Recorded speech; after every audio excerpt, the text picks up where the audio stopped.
Hi, everyone, and welcome to today's Expert Chat. My name is Andrew Lee, and I'm part of the Understood team. Really happy to have with me here today Lindsay Jones, CEO of the National Center for Learning Disabilities. How are you doing? I'm great. Thanks for having me. It's great to have you back again. Today we're going to be talking about the Every Student Succeeds Act, which is a huge law in the United States. And I just want to remind you, if you are watching, you can ask a question at any time. And we're going to get to each and every one of those questions. You have a chance here to get your questions answered by someone who's really an expert in policy, who's tied into the national scene in Washington, D.C. with these laws. Definitely in much of its procedures. Also, it's important, you may say, well, it's a general education law. What if my child's in special education? First of all, the way that those two function is they're not separate. All of our students are general education students first. And in fact, about 70%, almost 80% of students with learning and attention issues are in the general ed classroom all day. Many of them may not even interact directly with general ed teachers, with special ed teachers. So ESSA as a general ed law applies really comprehensively to all of our students, and it's really important for them and their success. Wow, so it is really the main general education law. And it replaced No Child Left Behind. Did that happen a few years ago? Yeah, I think it was in 2015. It replaced No Child Left Behind. Congress will do that every now and again. It updates, it just revises and updates the laws. Okay. Can you give us, in a nutshell, so it is this general education law, maybe like one or two of the big things that it does in terms of like the big themes about the law that parents should know about? Sure. So I'd say there's two big themes. First, it is a way for the federal government to provide schools with populations that are certain groups of students that need federal dollars more than others. So high poverty populations, we call those Title I populations. The federal government is providing extra dollars to those students and schools to help with what we know is extra need. The second area that's a huge area for it is that the way the government is determining how well states are spending those dollars and how well children are performing is through assessments. So there are standardized assessments in the end of grades 3 through 8, and once again in high school. Those assessments are required by this law, and so those are two features that parents may know about. Okay, great. Now, I know that NCLD had done a big report basically about how states are doing with ESSA. Can you tell us a little bit about the report? Why did you do it, and what were some of the results? Yeah, so you had just mentioned No Child Left Behind. I think everyone in this nation knows that, phrase. It was very unpopular at the end, mostly because of the standardized assessments that I just talked about. When Congress refreshed that law, and it became the Every Student Succeeds Act, they gave a lot of power to the states, a lot of power for each individual state.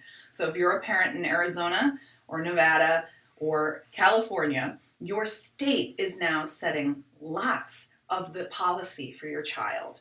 That's different than what it was before. Under No Child Left Behind, the federal government prescribed a lot of what was happening. So we decided, wow, states now have they have 50 different plans. What are they doing? The idea is that they could be this great laboratory of innovation. They could be doing some really amazing things that we could all then learn from. So we wanted to review all of the state plans. Thank God I didn't have to do that myself. But we reviewed 50 state plans. Your staff reviewed the plans. The amazing, incredible policy team, much smarter than me at NCLD, reviewed those plans. Some of these plans are 300, 400 pages long. That's why I'm being so. Some of them are very little. I'm looking at you, Arizona. But these plans are very different, and they say what the state's going to do, how it will hold its students accountable, what type of services they'll provide when students aren't performing well, how they'll help schools train teachers and provide all different types of things. So we looked at all of them to try to say, what are they doing? Are there things that are great?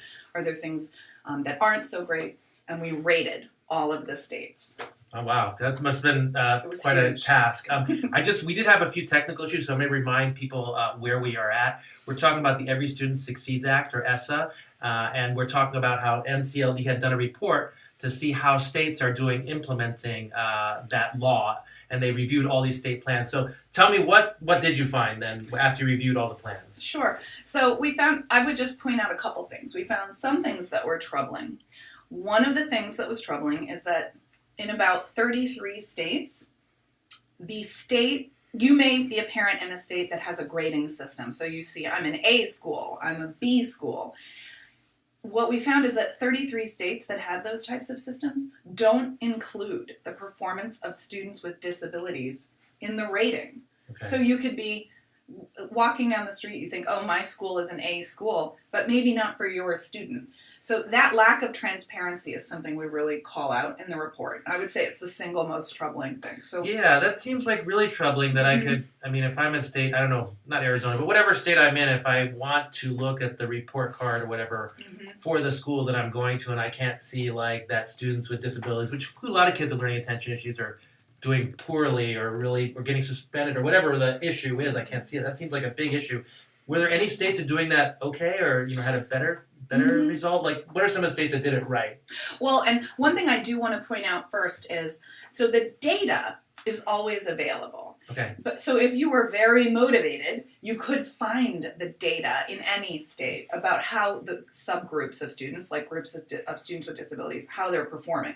But it may not impact the way they're rating your school. Okay. So how many parents, I mean, it's a pretty big thing to be like, I'm going to go dig into all the data around this. Parents, we think at NCLD, parents, the rating should simply tell all parents how the school is doing. Right. But I do want to be clear that it's not like that they're hiding the data. They just haven't included it in this rating. And to us, it's just not super transparent. Right. Well, I mean, I think that, parents are busy. I mean, I'm sure that a lot of people watching are busy. You would appreciate it if in the school report card they would at least mention it. I mean, I guess they could go to the Department of Education site for your state, but that might be tough. Now, can the parents out there, if they are in a particular state, can they look at your report and can they look at their own state and figure out what's happening? Yes. So they can, there's a couple different ways in the report, and I encourage anyone who's interested in how your state rated, we rated in 3 different categories, but you can go to ncld.org/assessing ESSA.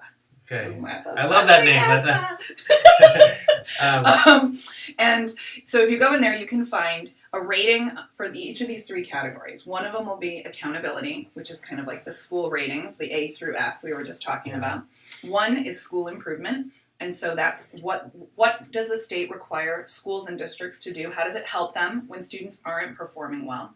And one is sort of these other factors that are around engagement and stakeholders, and something that's very important, because one of the bright spots that we found is actually a lot of states have really good plans around things like bullying. And that's great. So social emotional factors as a part of the school experience are definitely something we're recognizing are more and more important. I mean, I think we've all known they're really important, but I do think the education establishment in general is seeing them as having a real impact on how children perform academically as well. So anyway, the states didn't go as far with some of the social emotional factors as we wanted them to really drive in their incorporation in the classroom and in teacher professional development, but they did do some really good things around bullying and culturally responsive teaching practices and things like that. Those were good things to see. Well, that's great to hear. I just want to mention that we'll try to paste it into the chat, u.org/assessing ESSA. I know it's a little bit of a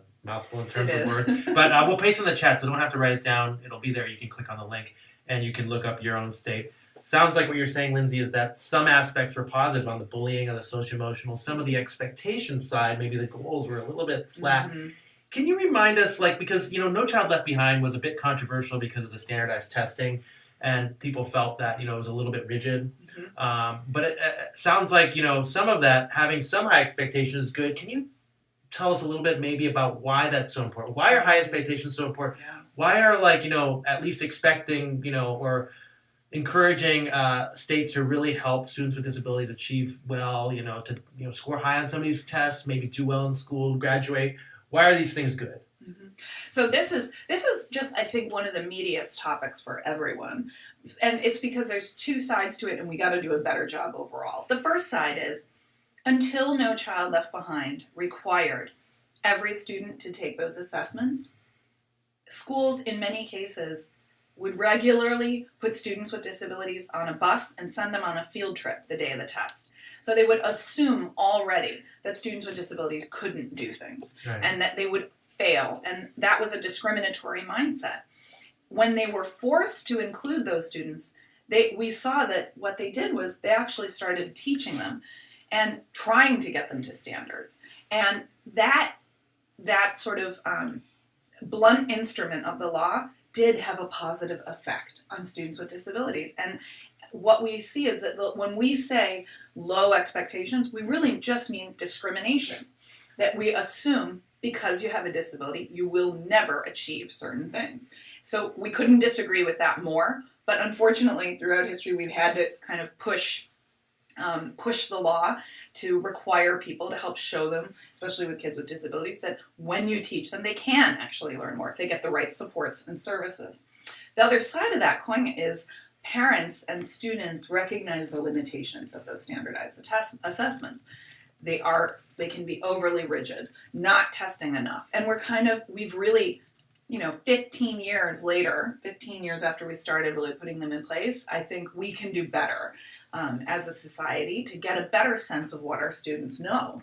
So our goal at NCLD in terms of policy is trying to push for states to be innovative around the assessments. We know a lot more about brain science. We know a lot more, our psychometricians know a lot more, helping us reach those standards. We want to maintain high expectations so that we're hopefully guarding against discrimination, but we do want tests that really gauge in a much more comprehensive way what students know, and to ensure that those tests are accessible to those students as well. Yeah, I just want to put a fine point on that because I do talk to a lot of adults with learning disabilities, dyslexia, learning issues, and especially the ones who grew up in the 60s, 70s, 80s. They're basically put in the basement and not really given a chance to even. They might have dyslexia, might have struggled with reading, but not even given a chance to show what they can do. And so I guess this No Child Left Behind, what you're saying is it was an instrument and it pushed a little bit that forward. Now we're sort of fine-tuning, figuring out what the best way to do this is so it's not so rigid, but can really reflect that brain science. So let's talk a little bit about the supports, because I think that's the one piece maybe that I think parents would have the question on, because they know there's IDEA, the special education, IEPs, and then there's ESSA with the tests. How can we make sure from your perspective that the kids who need it with learning and attention issues, with disabilities, get those supports so they can do well on some of these standard tests, so they can graduate, so they can go to college, fulfill their dreams? How does that happen? Yeah. Well, I think there's several different components to what you're saying. Okay. We need a system component, we need sort of a school component, and we have to have some basic understanding with our teachers about what kids need and how to instruct them when they need it. So the system component is addressed in this report, Assessing ESSA, and it says when the system is showing that students aren't performing well, the system should provide supports. It should provide funding. It should flag those schools and say, wait, you might need help here. Here's funding and resources. So our report talks about how the system should be helping that. At the school level, you need really engaged principals and others in the school who are working with families to make sure that they are getting the right services in their rooms and that they're being responsive. So we created a toolkit for parents that's on Understood. It's our PD toolkit, and I can't remember what the We'll paste into the chat. Great. It's the professional development toolkit. Yes, it's a professional development toolkit, and a couple things in there are ways that parents can approach their school and say, the performance of the school is not where we want it to be. Our children are not getting what they need. Here are some ways. Here's a letter you can write to ask for a meeting. Ways you can try to help the school board in your school, the principal and the superintendent, make good choices about what teachers need, and to help get your children the access to different materials, but also the interventions and services they need. So I would really encourage parents to look at that toolkit.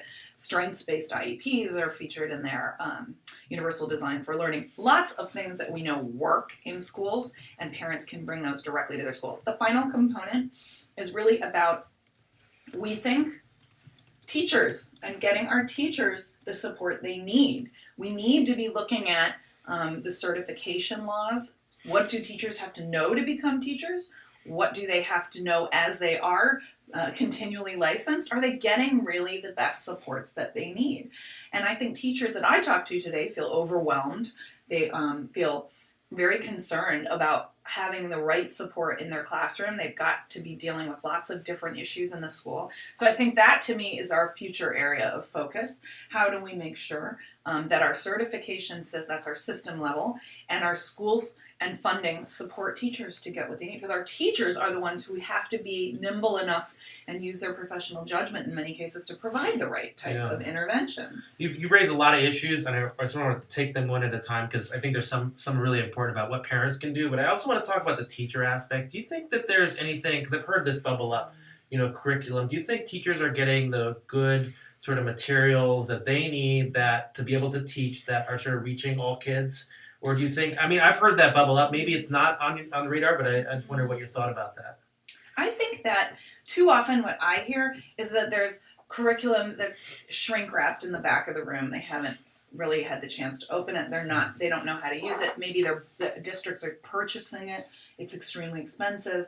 But are they comprehensively using it? I think what we know about kids with learning and attention issues, and I would argue all kids, is that our teachers almost have to be like artists in a sense, right? They have to use professional judgment as they are determining what's the complexity and the pattern of learning that they're seeing. And they have to have different tools to try to intervene at different times and trying different things to see how they can match their skills and the way they're adapting curricula to diverse learners. That's an amazingly difficult and challenging thing. And so it's like we can't just purchase a curriculum and plug it in, because a lot of kids need several different, they may need several different things as we're figuring out who they are as learners. So I think our teachers need more support in learning how to do that and having the ability to do that and having the tools in their toolbox to kind of apply each of those things. Another great answer. Now I want to come back to the other element that you mentioned before about what parents can do. I'm sure the first thing they can do is look at this report, see how their state is doing. Yes. In terms of, Yeah, you should definitely. I would be curious. I looked at mine. I make fun of Arizona only because it's my home. Because that's your home state. And I love it. So that's one thing. And then another thing you said is they can use this PD toolkit to go in and try to maybe change some things in their school.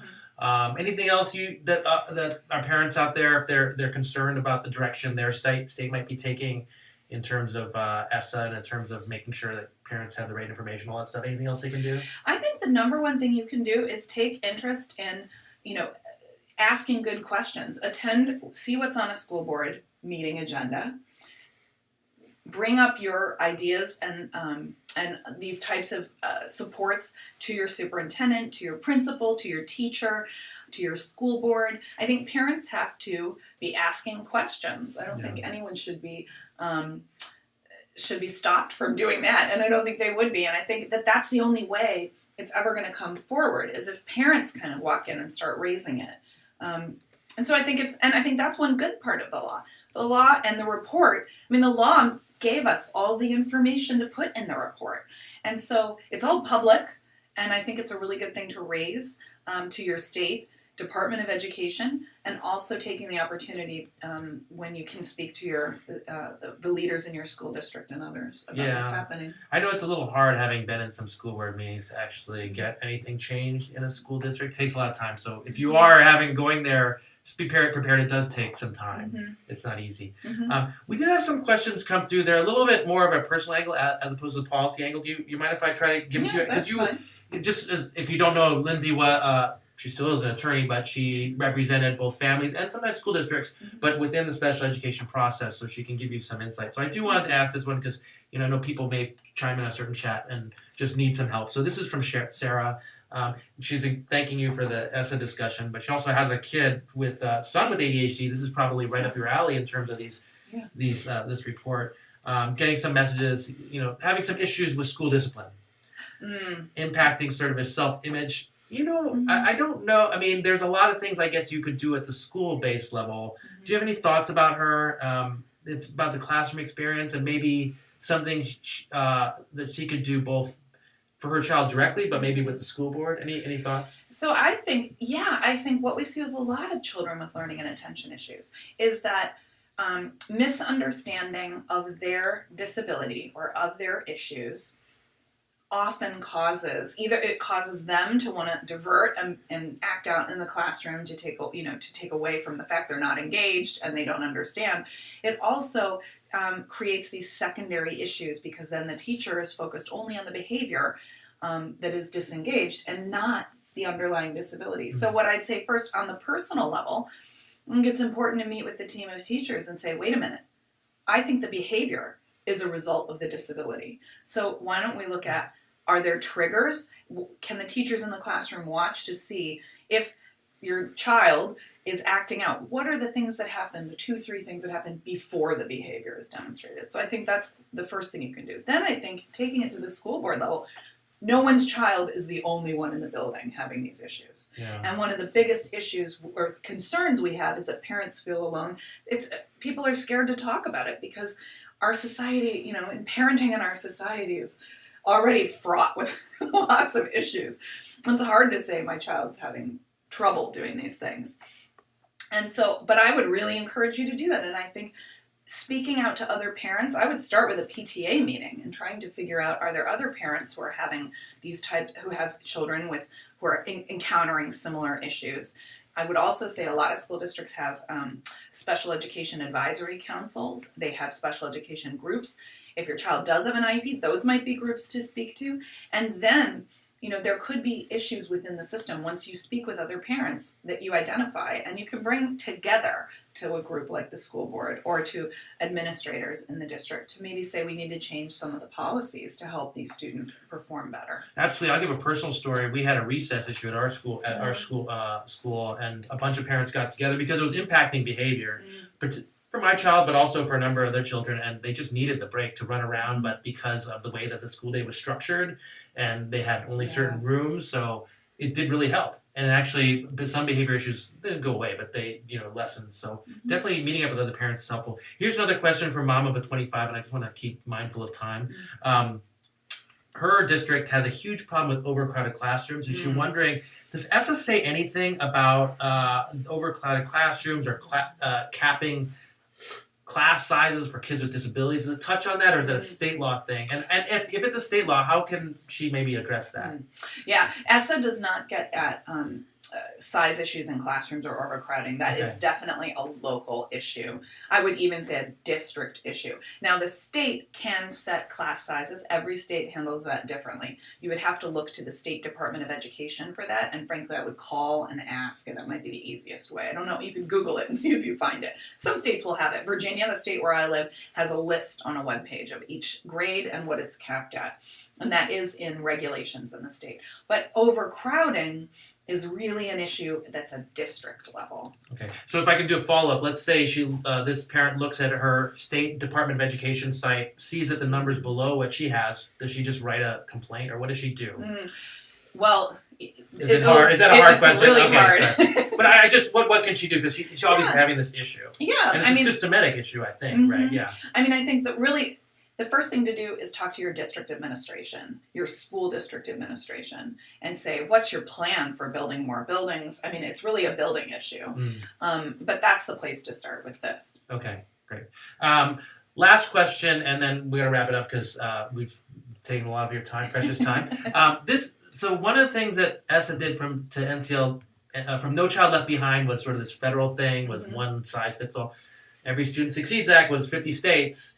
Do you think, and I've heard this said, do you think states can ever be trusted? And I think a lot of parents feel this. Do you think states can be trusted to implement these laws in a way that's fair to kids with disabilities, to kids with learning and attention issues? A lot of people feel that the federal government needs to be really involved, but then other people want this to be state. So I just want to get your take on that, and maybe what the future might hold in terms of state-federal relationship in this area. So I think the states, trust but verify, right? Okay. That's why we created the report, because it was, it's going to be impossible. I made a joke at the beginning of this saying, thank God those wonderful smart people on my team read through thousands of pages. How could we expect parents or even reporters or anyone? So that's why we as an advocacy group were like, this is where we need to put our resources. Okay. Maybe this isn't the sexiest report, right? But no one's going to be taking this type of systematic look if we don't do it. So I would say, I think that states can be trusted, absolutely. I think they just have to be held accountable for what they're doing. And so that's what we try to do in the report.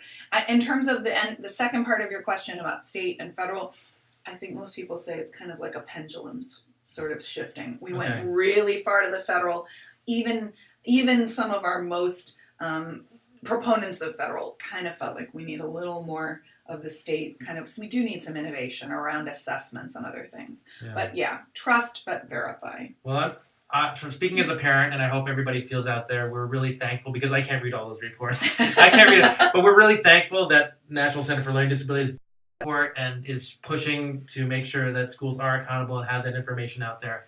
So thank you again for joining us. It's been great again to have you and to hear from you. Thank you so much. Anything you want to add before we go? One last thing. Can I just say one last sure. thing? Okay. You can see the rating your state gets for each of the 3 areas, but you can also look at the appendix and get even more information if you want it. Okay, so that's in the URL. I'm going to ask parents out there one last thing.